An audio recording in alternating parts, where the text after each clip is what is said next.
Tell them this is, tell them this is, tell them this is our time. Good day, Diana, and thank you for allowing us into your homes, into your families, for another program of In Our Time. We have a very exciting program on this afternoon, and luminary of mean order with us, and we're going to be talking about the future. And first, let us say thanks to all those persons who came out on Tuesday. Tuesday was a historic day as we submitted our nomination papers, the march from Coffee to City Hall, and then to the rally in Waterloo Street. In Carmichael Street, rather, it was thousands and thousands of persons who came out. We want to say thank you to all of those persons. It was a really, really exciting and historic day. Again, as I said earlier on, we have a very exciting program on for you. We're talking about the future, and we want to see what our country is going to look like perhaps in the next 15, 20, 25 years. And so we're going to be discussing all things, hopefully, pertaining to the future and post May 11th. In our studios this afternoon is none other than Stanley Ming, a successful businessman, father, entrepreneur, leader, Stanley Ming. Good afternoon, Mr. Stanley May. Could you tell us a little bit about yourself? We might know a little bit about you, but our viewers would like to know to give them an idea who we're dealing with this afternoon. Well, first of all, let me say thanks to all of you in the studio for having me on your program. It's an honor to be here. I came from very humble beginnings, like many of us in Guyana. I was born in 61 Public Road, Kitty, in a tenement yard in the third house at the back of the yard. I remember those days we didn't have flushing toilets. We had what you call a pit latrine down in the yard. And my parents were very poor. My father used to be a clerk at Lyle's Camp Street Bazaar, which is where Damar Bank is now at the corner of South Road and Camp Street. And he was just a clerk. So, he went to work and came home every day on a bicycle. And we lived in Public Road, Kitty, until I was about 11 years old. And then we moved to where my parents, my dad passed away a year ago, where my mom is still living with one of my brothers in John Street, Campbellville. And when we moved there and my parents bought a home, we started a shop to supplement my dad's income. And that's where my business exposure started, because I used to work in that shop in the mornings before I went to school, at lunchtime, when I came home for lunch in the afternoons, and then at weekends. And I remember very well at the time, my mother taught me to do ladies covered buttons and buckle heads and stuff, and I was very good at doing it. I would claim that I was one of the best button and buckle head coverers at the time. And I also learned how to use a modern, at the time, Singham machine to sew ladies buttonholes. So I know to do all of that stuff. And at weekends, I used to go with my brother Colin, who a lot of people mistake us for twins. And we used to go in the back dam, which is now Lamaha Gardens, to collect what we call in Guyanese lingo cow dung, which we fetched on our bicycles, and we took them back home because we planted a kitchen garden to supplement our parents' income. And we used to grow everything you can think about: tomatoes, callaloo, pak choy, bora, you name it, we grew it in the yard, and we supplemented our parents' income. And that's how I learned about entrepreneurship, out of sheer necessity. And then we both went on, my brother and I went on to Queen's College, where we got our secondary education. I was eligible for a scholarship when I finished my secondary at Queen's, but I couldn't take it up because at the time my father wasn't earning a lot of money, and I got a job at Geddes Grants, and I started to earn more money than my dad. And that came in very handy to give my parents so that they can educate my younger brothers and sisters. And I went on to teach myself more or less everything that I know, asking people who knew and paying a lot of attention to what was being done around me. So all of the stuff I did was self-taught. And I read the same books that the engineers read when they go to university and stuff. And I was chairman of the uh, largest private engineering firm in time, industrial engineering in the East Coast, which was, I was there from 1978 to 1988. I moved up from production manager to chairman of the company for 10 years. And when I left, I was in charge of procurement, production, strategic planning. And then when I left that, I started Minx Products and Services, which is where I still am. And I helped found two companies, General Equipment and Farm Supplies, with some Dutch guys. I'm still chairman, but I relinquished my shares in Farm Supplies, and I'm about to relinquish my shares in General Equipment. And we are the distributors, as you know, Minx Products for Yamaha and Mitsubishi. And General Equipment and Farm Supplies, they are the distributors for John Deere, Komatsu, and Doosan. We employ totally, amongst those companies that I'm involved with, over 200 people. Awesome. We had another question somewhere. Uncle Stan, as I call you, I know you have a passion for young people, and your dream is to ensure that you create a space for young people. There's a particular project at Perica which you're involved in. I think it's ISKIA. ISECA. Could you tell us more about that project and the vision of creating that space for young people in the near future at such a location? Well, whether I like it or not, I have to be very interested in young people. My wife and I, we have 4 kids, eldest being 26 years old, and the youngest being 18 years old. They all did their primary and secondary education in Guyana, and they're now doing their tertiary education at the university in the United States. And the reason for that is very simple. And I say this without any reservation. The quality of the tertiary facility that we have in Guyana to educate our young people is far from what it should be. There's a lot that needs to be done to improve it.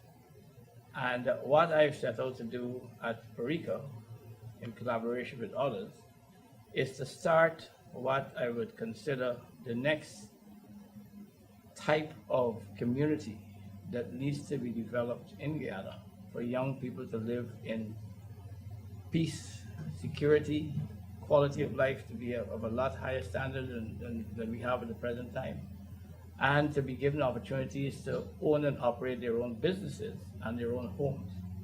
At the present time, young people cannot afford to buy a piece of land, much less a house in Georgetown. It's totally out of the question. And with the Guyana being 83,000 square miles, it's ludicrous that they have to pay exorbitant prices for land. So what I've decided to do, and I've acquired the land already, it's over 1,000 acres. And the first piece that I'm developing right now, which I've started, is 325 acres. And to give you an idea, the size of that is if you were to take from Camp Street in terms of the width and go to Main Street, that's the width. And the depth of it from the river to the southern end is equivalent to from the seawall to Banks DIH. So it's not a small piece of land. And the intention there is to create a community, and the name ISECA, which my wife came up with, it's an Amerindian word meaning to give. And the reason we are using that is the kind of people we want to invite into that community are not people that have money specifically. It's people who are willing to come into that community and to work within the community and to give back to the community. So for instance, if you're a teacher for argument and you want to come and live there, you will have to be prepared, that whether it's at the weekends or in the evenings when you come home, to provide the knowledge that you have to young kids within the community. If you're a nurse that is in charge of teaching young kids about proper hygiene, what we would want you to do is to have little meetings in the afternoons and weekends with kids, telling them, how important it is to brush your teeth and to take care of yourself. There will be no place for lawyers, sir. Sorry? There will be no place for lawyers. Well, In the other 700 acres. In the other 700. Yeah, No, if but- I may ask, sorry. what will be the cost for them to live there? She is a it teacher, so free? she's jumping in there. but let me Putting put it it to around you it. this way. The first phase of what we're going to do, because I intend to start moving there in 2017, God willing. And obviously, to move there with the main office for our company, we'll have to have staff that are going to either join us and work there because we're going to grow the company, or some of the staff that are presently in Georgetown that would like to go there, and quite a few want to go there rather than live in Georgetown because they're renting homes in Georgetown. Let me put it to you this way. Every member of Ming's Products and Services, whether they are a security person, whether they are a domestic assistant that's in charge of taking care of the surroundings of the office, will have the opportunity to own their own homes. Awesome. And the amount of money that they will have to pay for the mortgage that they will be guaranteed by the company is less than what they pay for rent right now. Awesome. Awesome. That will give you an idea. So it will be affordable to all strata. Awesome. As a businessman, we're talking about home ownership, and we're talking about youth. I want to talk about jobs for our young people as we engage the future. The taxi that I took over to the studio, the young man driving the taxi has a BSc in economics and can't find work. And that's the reality. I know other young people by the hundreds, if not the thousands, in our country who cannot find gainful employment, whether they are qualified, underqualified, or overqualified, or just qualified. How do we change that? How do we change that? Well, it's a lot easier than you think. The first thing that we have to have in Guyana at the leadership level is a vision for the future. And, Guyana, I tell people, Guyana is not a country, Guyana is a village. 700,000 plus people. The smallest village in China is more than 1 million people. The smallest village, not country. General Motors employs more than 800,000 people. That's a private company, right? Now, what is very sad about Guyana, and this has gone back for several decades, is that, I talk about Guyana 2030, right? And what is in that presentation is what we should aim to achieve by the year 2030. Prior to the turn of the century in the year 2000, most countries around the world, all the Southeast Asian countries that subsequently became known as the Asian Tigers, the leaders of the country worked with their citizens, their professionals, and crafted a plan as to what they would like to see their country look like and achieve in 2020. And it became known as Vision 2020. And those of us who are in the optical business, like my wife says, Vision 2020 is the perfect vision. So you can find copies. I have one in my office about India, Vision 2020. And what it is that politicians all over the world think about what should we do between now and the next time that elections are to be held, so that we have the best chances of getting the votes of the people that are in our constituency. But that doesn't work well, right? Because invariably, let's say for argument, the politicians right now in power from Region 6, they would like to do everything in Region 6 to get maximum support budgets in Region 6 or 5. So they want to deport the harbor there. If you give them a chance, they'll put the airport there as well. And it doesn't make sense, right? What you need is professional people who can sit down and say, we need a network of roads. It doesn't matter which political group is in. I mean, if the politicians are from Region 4 and they want to develop Region 4, fine. But it will develop in such a way that when all the infrastructure is putting, whether it's in Region 4, Region 3, Region 2, Region 1, it gels and it makes sense. It connects. Now, classic example. Less than maybe it's 5 or 6 years ago, we had a German company by the name of Dividag that came together with a contract that was awarded to build new bridges along the East Coast and the East Bank. Okay? Those bridges were built, the roads were repaired, and we put down nice street lights, new water mains, new telecommunication cables. And then right now, as you know, we are putting now a 4-lane road between Diamond and the stadium and on the East Coast as well, which is excellent. We need 4-lane roads there. That should have been envisioned 20 years ago, that we should achieve it by 2015. But what happens? All the new street lights, all the new water mains, all the new telecommunication cables are being dug up now and thrown away. Because there was no plan that, if we're going to widen it a few years, that we should put it in the right place so that when we widen the road. So it's wasted money, right? Then you have another situation which I find absolutely reprehensible. I have gone to Timeri for the last 45 years, thereabout, traveling abroad. I've never had a traffic jam between the Temeri police station and the airport, but a 4-lane road is being built there right now. And you have streets in Georgetown where people are struggling every day to navigate around Georgetown that need to be repaired. That's not being done. But you're going to have shortly, hopefully, 4 lanes between the police station and the airport. But I've never seen a traffic jam there all my life. So what's the logic behind stuff like that? It makes no sense. Let me raise one of the issues that the taxi driver reminded me of, because there was a party campaigning in Cummins Lodge where I live, and they were saying to the Cummins Lodge residents that they know that the residents, they want roads. Vote us back into office and we will give you roads. I'm using that as a segue to my other question.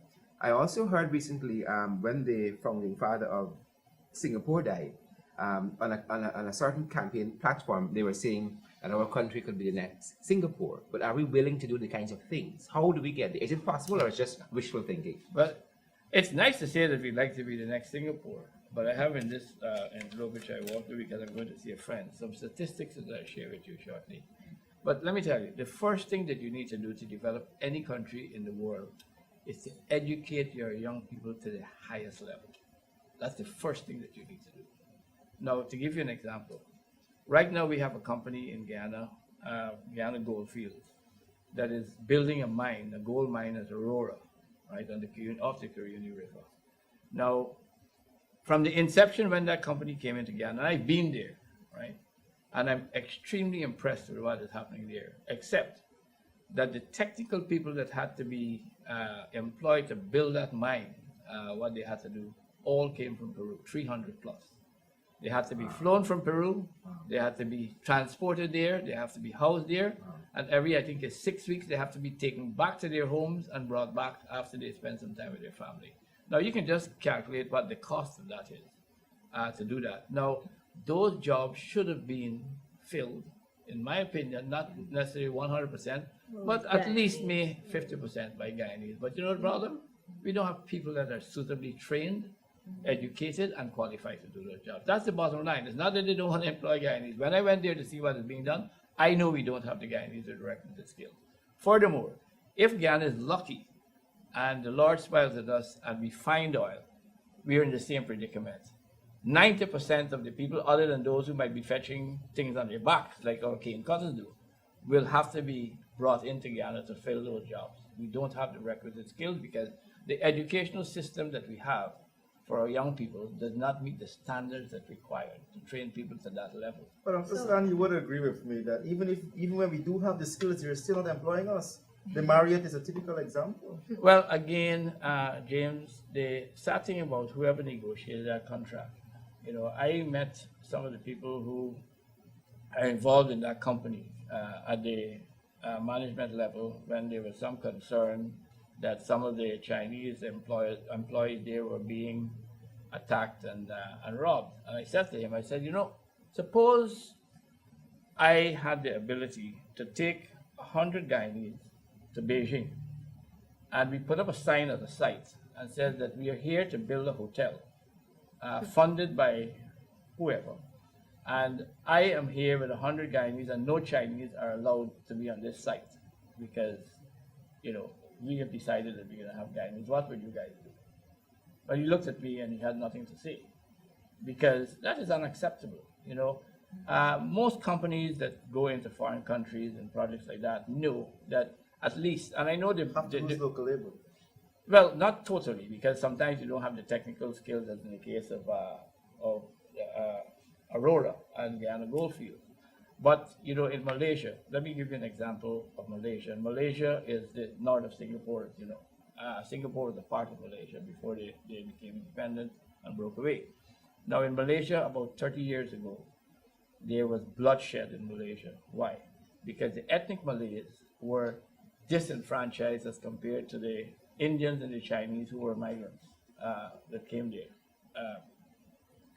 And what the government had to do at that time was to set up systems where the Indians and the Chinese, whose parents were a lot wealthier than the local people, had to pay for their children's education, whereas the state had to pay for the education of the Malays to bring them up to the same level of the Chinese and the Indians.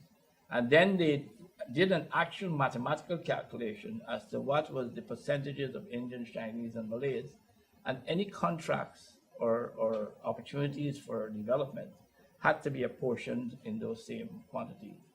And if one group did not have the resources or the equipment to do the job, the state had to provide it and train them. And that is how Malaysia was able to break out of that terrible period. Affirmative action. Yes, it was affirmative action in the real sense. And that is what foreign companies and projects that come to Guyana, if normally, as they say, in the case of the Marriott, that, oh, if you employed Guyanese, it would have taken a little bit longer. So be it. If you have to take 3 months longer or 4 months longer, train the Guyanese during the process so that the next project, they will be up to speed. There has to be a learning process. The Chinese did not get where they are today, or the Americans, overnight. They were trained. Their country gave them the opportunity to be trained until they developed. We need that opportunity for our people. And, in the case of the University of Guyana, as I said, and look at cane cutters, right? I said on the program that the sugar industry will never succeed in Guyana. Now, the Minister of Agriculture, Mr. Leslie Ramsamry, I know he's a doctor. I didn't know he was a spin doctor, but I know he said shortly after that Ming says that he must close the sugar industry. I never said that. Look at the program 10 times. You'll never see I said that. I'm not stupid, right? What I'm saddened about in the case of the sugar industry is the government continues to push billions of dollars into the sugar industry, knowing well that we produce sugar at the cost of $800 a ton, and we sell it at 300. Now, I don't have to be an expert in sugar or economics, but if you buy something for $800 and sell it for 300, Skipper, you can be broke and bankrupt in a short while.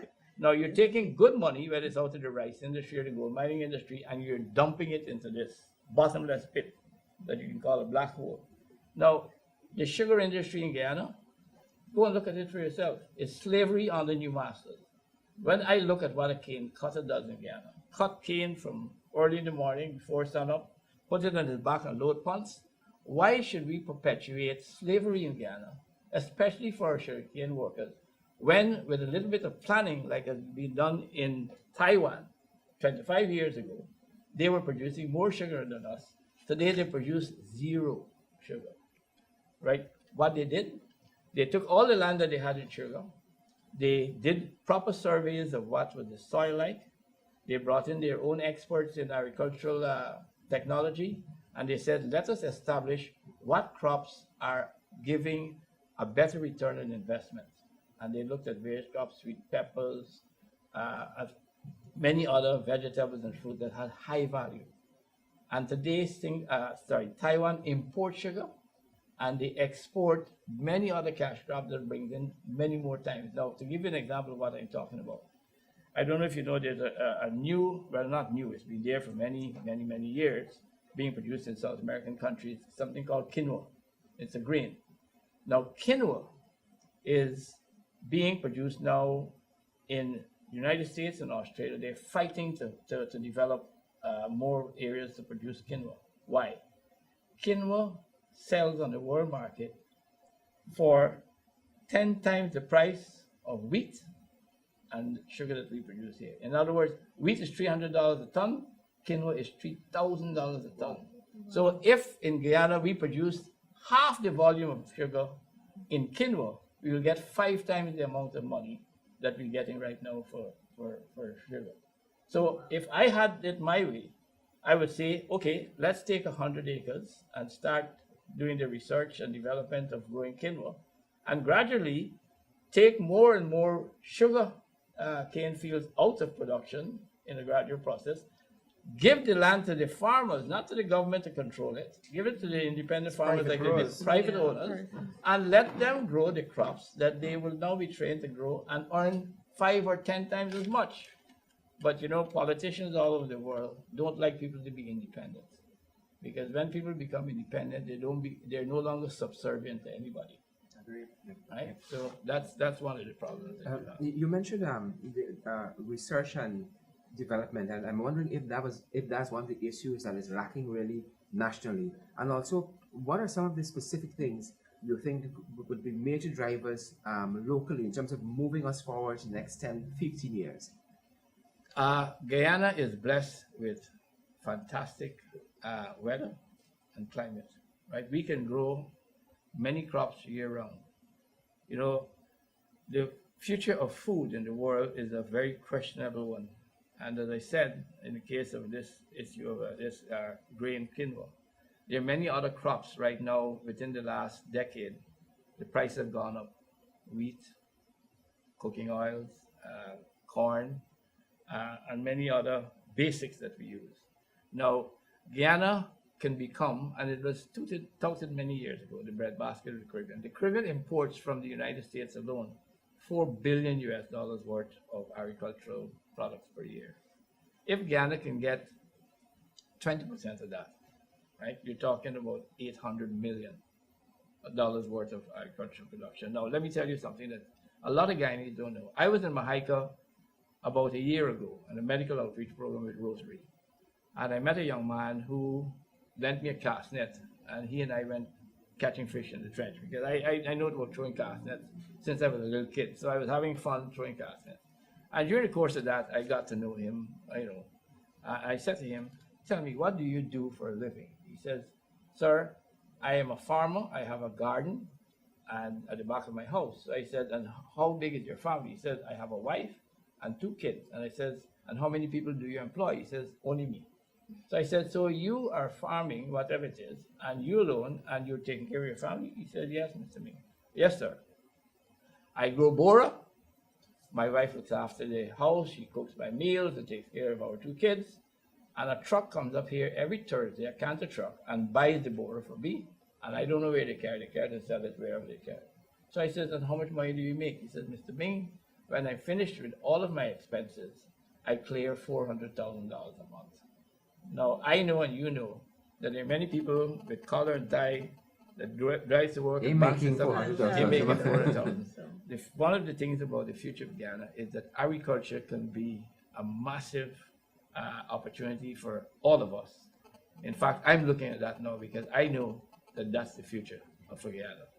Agriculture can make Guyana extremely wealthy. It's done so for many other countries. I mean, if you go into any supermarket in the United States in the off-season when crops like apples and grapes and strawberries can't be grown in the United States, and check the package, produce of Chile. What did Chile do? Chile is the first country in this part of the world that is an OECD. It's a developed country, not a third world country. And what they did many years ago, they invited some large companies that are in food processing. They went to Chile, they set up huge factories, and they set up nurseries for various plants and crops that need to be grown. They then invited the Chileans that were in farming and says, this is the type of pineapple we want you to grow. This is the type of grape we want you to grow. This is the type of strawberry we want you to grow.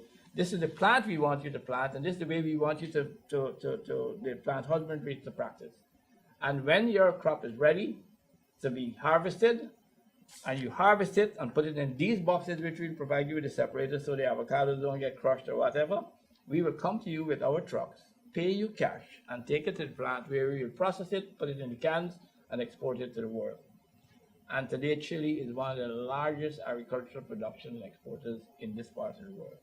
And Chile is a first world country now. So that's what we need to do. Invite the various people who are willing to come to Guyana. I know that because I've spoken to them. But they must not have to come here and get permission from the Ministry of Agriculture and from the President and stuff. If you go to the United States or anywhere in the developed world, you want to set up business, you don't go to the President and the Minister of Agriculture and this other minister to get any approval. Once you have the money, once you stay within the law, you start your business, right? So we need to make very clear indication of what it is, the rules of the game are, and leave the rest to the people of Guyana who are willing to come back, whether they're in Canada or the United States, if They are not subjugated to the politicians, right?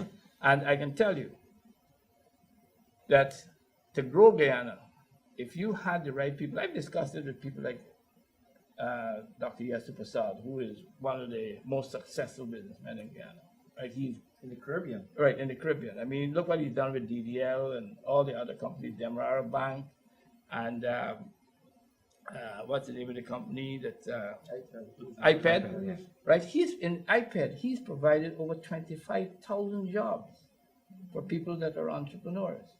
Now, if you get 10 more Yesu Prasads to do that, it's 250,000 people. So all you need is 10 more iPads and people like Yesu Prasad, and all the unemployment is finished.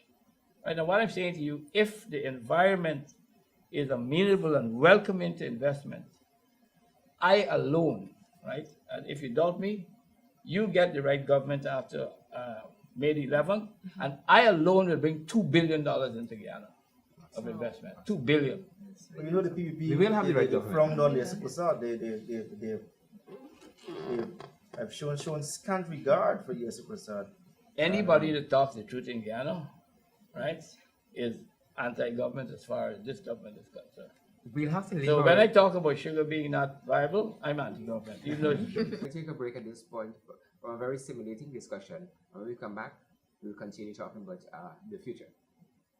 I am excited about the future for my country. I'm happy to see that we can set aside our differences, set aside the past, and work together for a better Guyana. Let's move forward together. I am excited about the future for my country.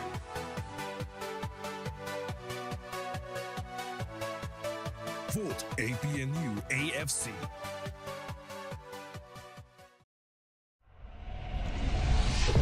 Transportation development. APNU AFC in government will consult on the construction of a deep water harbor located in the Demerara Essequibo area, since Demerara is still the hub of all import-export activity to and from the country. Fertilizer, imported food, drinks, and mechanical imports, even the outward shipment of sugar, rice, and other commodities will all become increasingly more economical with the development of a deep water harbor. The production potential of the Brazilian states of Roraima and the Amazonas, which totals 800,000 square miles, would create many jobs in Guyana if we are to assist them to transport their products through this country. Goods to and from Bovista and Manaus and the states of Roraima and the Amazonas can pass through Guyana on roads built by Guyana and Brazil to the ocean to the deep water harbor. The tolls to traverse our roads and use our seaports alone will earn significant revenue. Hinterland airstrips, major and key secondary roads to mining and forestry sites, Amerindian villages and other communities outside the main settlement areas will be upgraded to facilitate ease of communication, transportation, and access to Guyana's natural resources. APNU AFC will support a decentralized approach to road infrastructure development. APNU AFC in government will collaborate with municipalities to ensure that roads and bridges are effectively constructed and maintained. In the medium term, the option of another bridge across the Demerara River will be explored to meet growing demands and expansion in the Essequibo Islands, West Demerara, and the housing and agricultural sectors. APNU AFC is open to consideration of a premium public transportation system, which may be priced higher but offer a better quality of service with subsidies to senior citizens, school children, and the differently able. APNU AFC in government will facilitate the early completion of the IDB-supported initiative for the integration of the regional infrastructure of South America to interconnect South America economies through transportation, energy, and telecommunication links. Vote APNU AFC.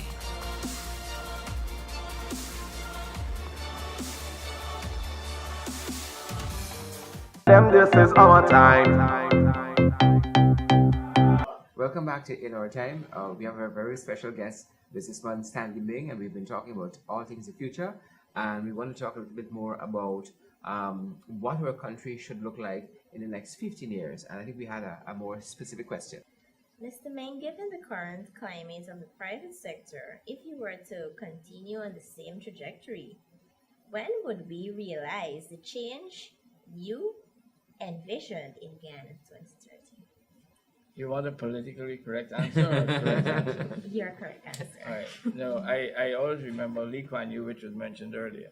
You know, when he addressed the United Nations many years ago, he said, I don't care to be politically correct. Once I'm correct is all that matters. Yes. Now, if we continue the trajectory we are, I will die before we achieve the kind of growth that is necessary. Oh my God. So, We don't want that. right. So, the thing is, as I said, Guyana is blessed. We have land second to none in the Caribbean and, for that matter, many parts of the world. To give you an idea, you talked about Singapore, and I wanted to just share with you, I just happen to have this. Singapore, as we speak, has an area of 277 square miles. Guyana is 83,000 square miles, right? So Guyana, in terms of Singapore, in the size of it, we are 300 times the size of Singapore. Now, here's the population of Singapore. The population of Singapore, as we speak, is 5.5 million people, of which 2 million are foreign. They were brought in because of their technical knowledge and skills and their money to invest in Singapore.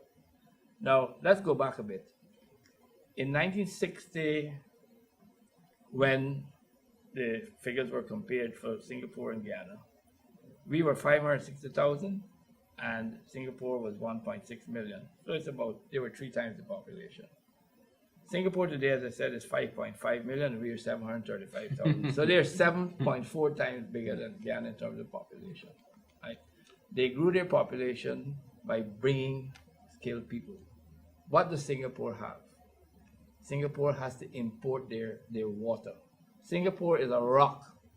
There's no forest, there's no areas to plant anything. Everything they have to import. Food, people, water, you name it. But what Lee Kuan Yew did when he separated from the mainland was that he sought to educate all of his people. And in Singapore, because I've been there, it is mandatory that every Singaporean is educated at the expense of the state from primary, secondary, and tertiary. Right? I made the story in my presentation. I went to buy a watch when I was there. And the guy was talking to, when I spoke with him, I said, he can't be just a salesman. So I said to him, tell me something. You don't strike me as being a typical salesman. You seem to be a professional. What is your background? He said, I have a master's degree in engineering. I said, and you're selling watches? He says, sir, in Singapore, everybody has a master's degree and most people have their doctorate. So somebody has to sell watches. I like that. And that is what why Singapore is the way it is. Now, their per capita GDP in 1966, we got our independence in 66. They got theirs in 65. Now, per capita, a young man told me, what is per capita? All of the production of a country divided by the number of people. In other words, if our total production in Guyana is 10 billion, and you divide by 735, that is the per capita, right? In other words, how much does the one person produce in that country? Singapore in 1966 was $566 US.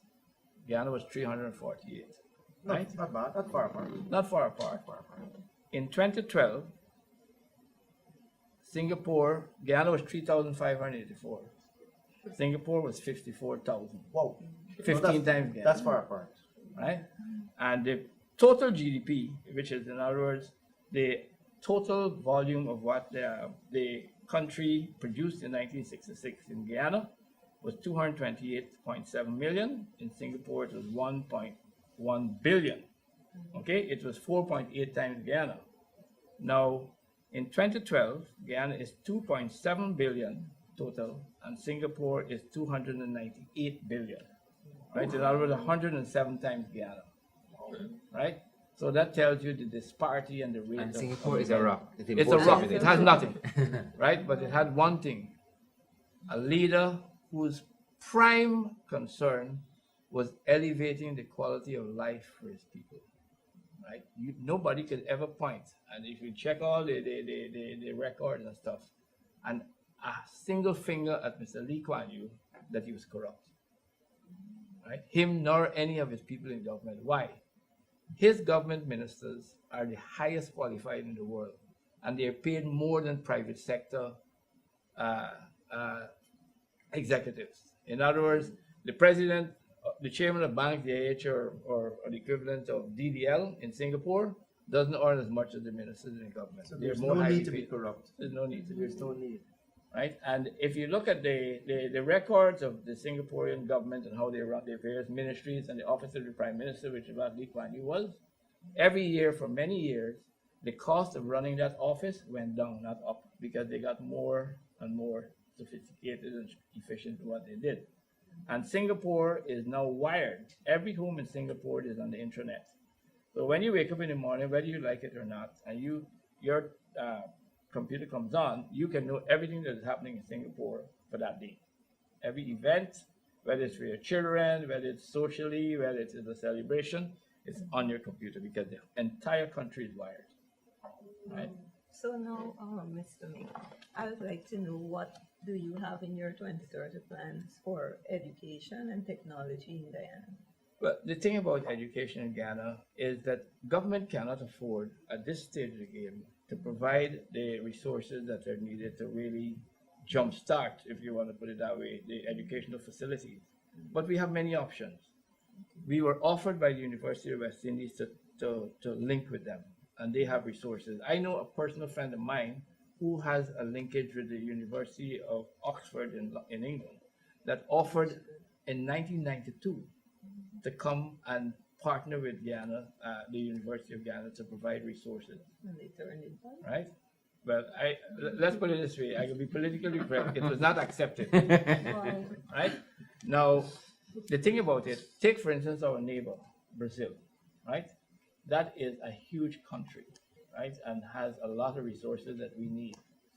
They want to teach all their young people English, okay? You know what they do right now? They have to rent apartments in Miami and send them to Miami, and that's where they learn English.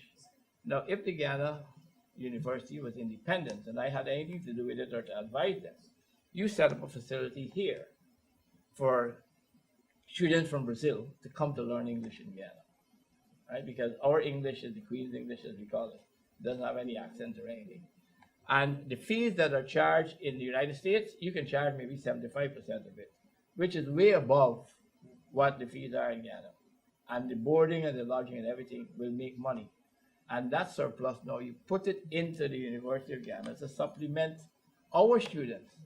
And you bring students from other Spanish-speaking countries to come to Guyana to live and learn and educate themselves in speaking English. And you bring proper lecturers in the English language. I mean, there's so many options. I mean, I am not an educationalist, but Mr. Fraser, who was here, that his brother was the dean in the university in, not Bahamas, sorry, in Central America. I'm trying to remember where. I remember just now. But he has the blueprint of what needs to be done to the University of Ghana. In fact, I shared it with some friends of mine in the university. But you have to take the politicians out. Yes. That's the first thing, right? Agreed. And if I knew that that was so, right, I would invest some of my company's money in the university to ensure that the students get the right equipment and stuff. We just did it with General Equipment Farm Supplies, just did it with the Technical Institute. We provided a room with proper air conditioning and a lot of the tools and equipment that are needed to train operators of heavy machinery, because there's a total shortage of operators and technicians to operate and maintain the big machines that they use in the gold industry. So we spent over $2 million, the company that is, of which I, as I said, I'm now just the chairman, I'm not a shareholder anymore. And we invested in the Technical Institute. You can see the signboards up at the corner of the street. And we did the same thing in Linden. every other private sector company in Ghana would do that with the university. I can say that without thinking because they said that to me in various discussions. If the government gets their dirty paws off of the University of Ghana. Agreed. I know one of the issues that we've been battling with is a local law school. And I couldn't, as somebody who did an LLB, close the program without touching on that. We've had a market for law, and we have a market for law. Trinidad recognized their own market for law and their students wanting to learn law. So much so that when UWI in Trinidad got overcrowded in terms of the law faculty, the Trinidadian government had an arrangement with the University of London to do an extramural course for people who want to learn the law. Of 5,000 people in the Caribbean who are doing that course, 3,000 were from Trinidad.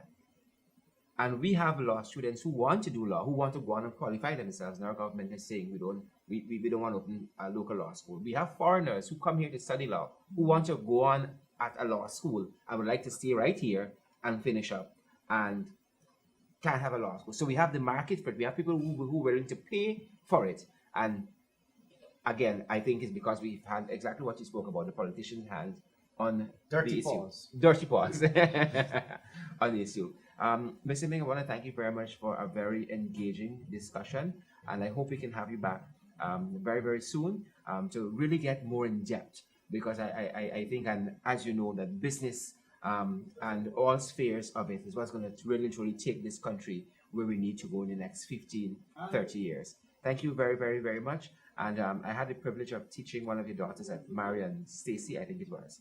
Yeah, Who was Stacy in now has Marion. her first degree Yeah. and going on to do medicine. Awesome, awesome, awesome. Thank you very much once again.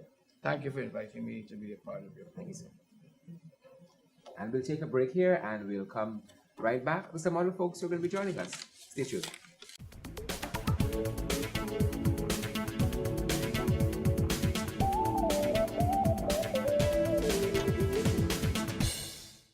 Ladies and gentlemen of the media, welcome and thank you for taking the time to be present here this morning.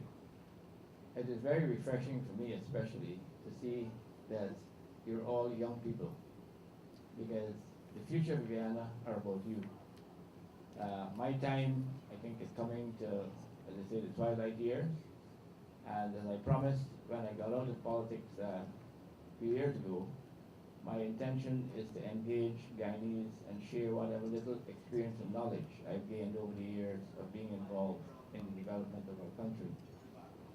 Now, what we're going to see today is an overview of options and opportunities for national development. This conceptual proposal being presented under the title, An Overview of Options and Opportunities for National Development for Your Consideration, was crafted by myself, Eric Phillips, Major General retired Joseph Singh, and Supriya Singh. It is a synthesis of historical and updated studies, implemented and planned projects, and interpretations that derive from the global environment. It represents the fundamentals of an integrated plan of action, which will have a transformational impact in propelling Guyana into a modern, prosperous country for the well-being of current and future generations.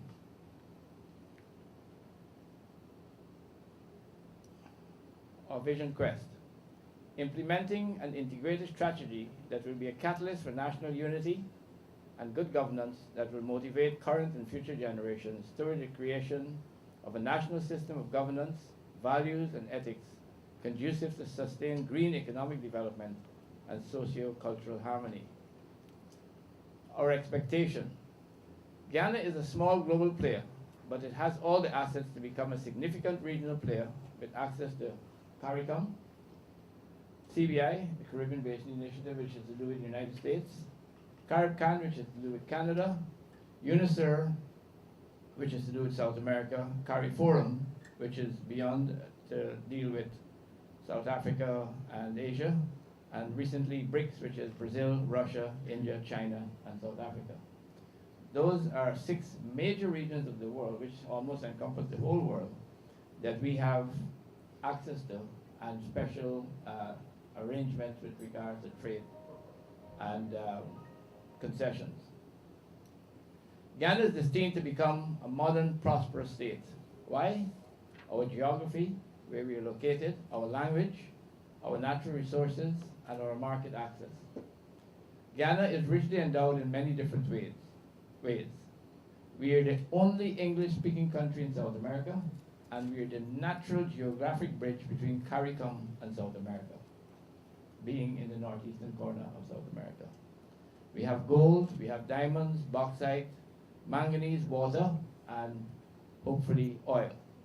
We have 15 million hectares of pristine forests, which can be used in a sustainable manner to do value added to timber products. We have over 200 fruits and vegetables, and we have significant amount of arable agricultural lands. And as you saw earlier, we have agreements with 6 major regions, of which 15 are international, 11 are trade, 3 are preferential, and 6 are bilaterals. Markets, we have access to an export market that is valued at $409 billion and an area that has purchasing power of over $2 trillion and access to 311 million consumers, of which over 200 are on our southern neighbor, Brazil. There are tremendous opportunities for all Guyanese, regardless of race, religion, political affiliation, or creed. Now, you can see our geographical position allows the country to become the transshipment port for Brazil and Venezuela, and the bridge to both CARICOM and North American markets and beyond. I don't need to show you where we are, but you can see naturally the linkages. It's almost a perfect straight line. Guyana already knows the critical infrastructure plans that will create an integrated transformational backbone to allow it to meet its global and continental destiny. The Initiative for the Integration of Regional Infrastructure in South America, otherwise known as IRSA, has been embraced and studied, involving all 12 of those countries, the flags of which you see there. The road to Brazil is essential if Guyana is to be a transshipment port. Brazil needs it.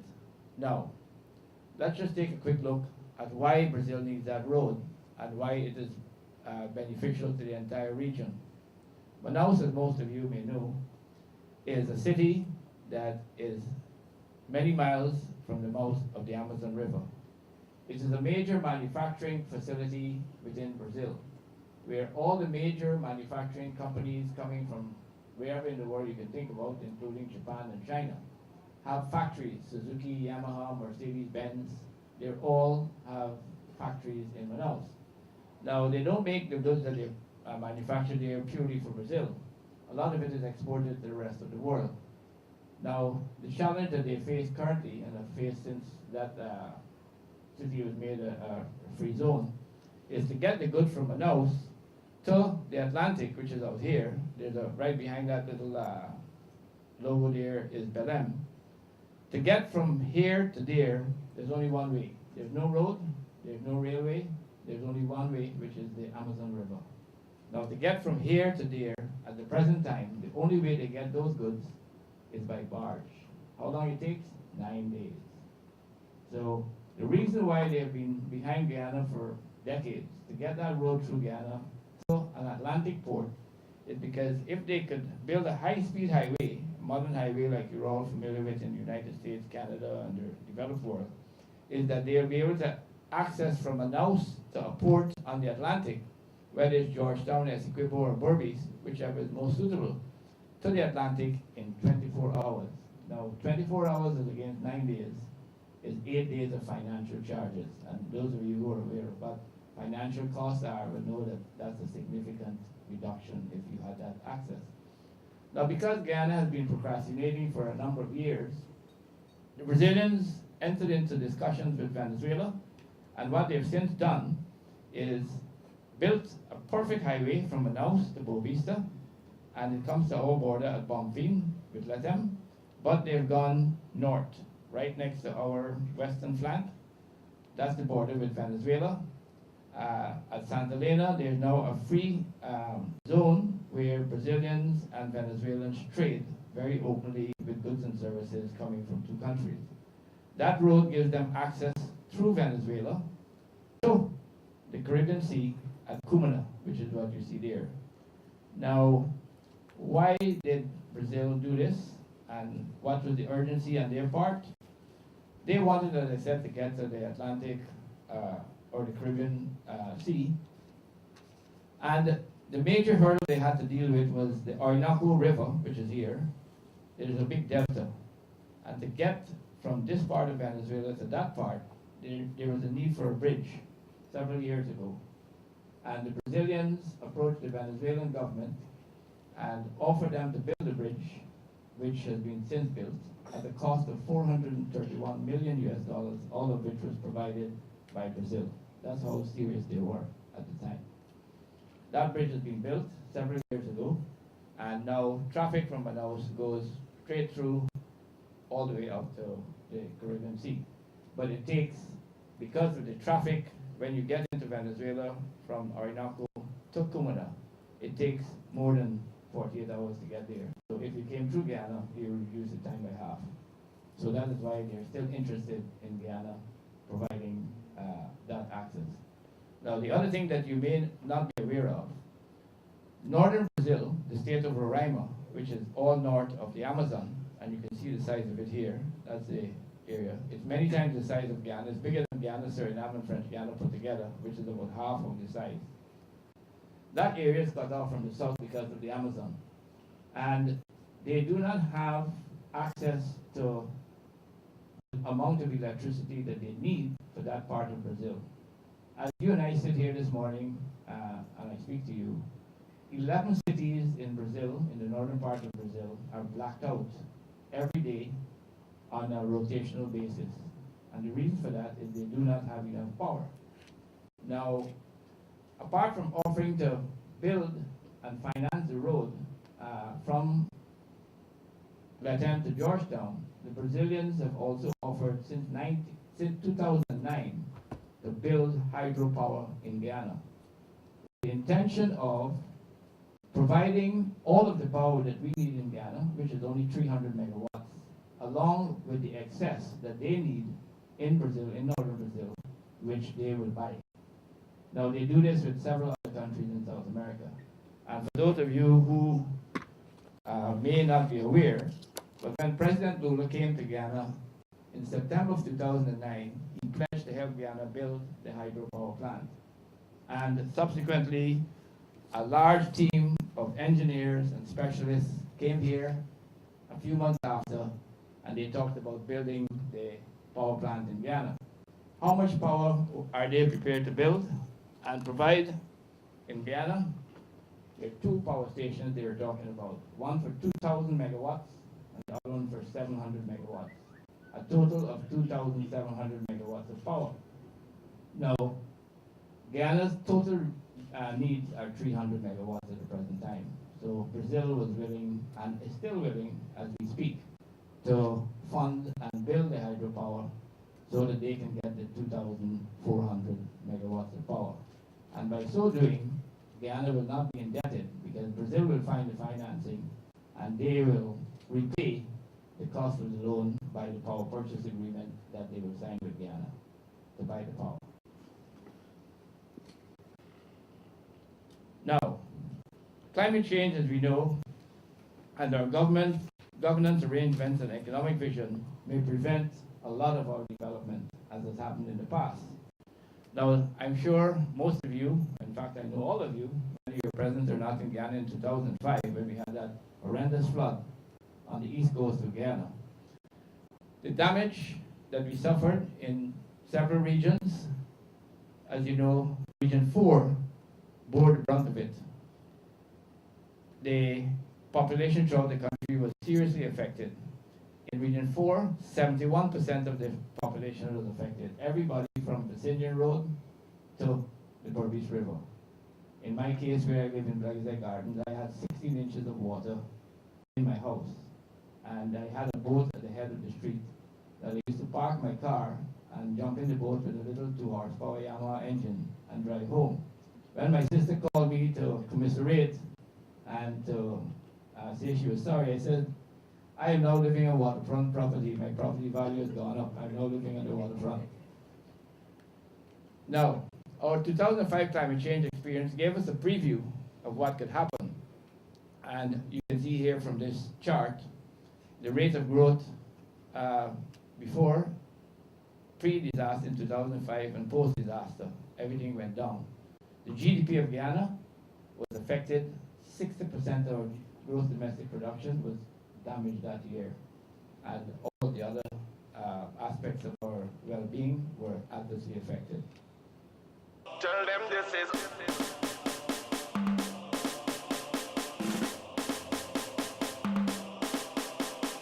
our time.